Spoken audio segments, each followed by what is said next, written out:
นายยน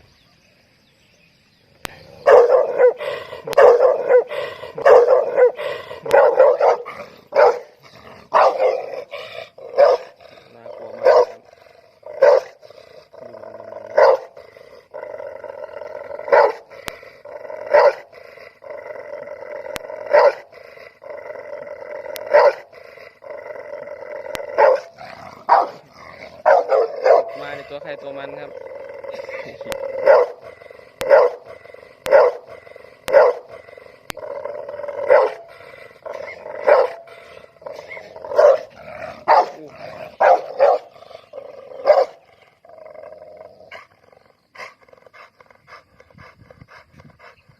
เหนื่อยแล้วเซ่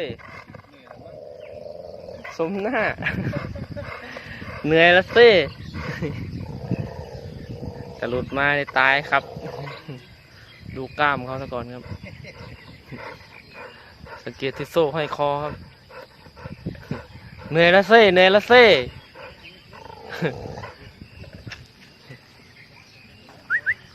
เหนื่อยยังเหนื่อยยัง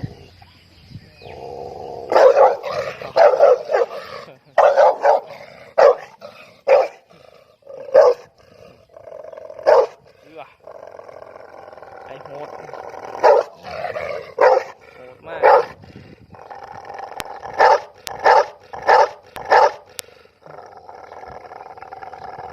น่ากลัวครับ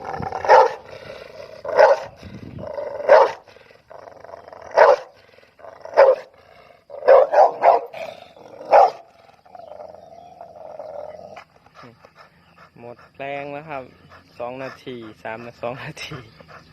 หมดแรงเป็นไงล่ะหอบเลยครับ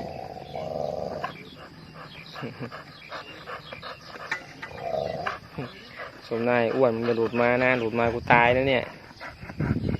หมดแรงแล้วครับนั่งแล้ว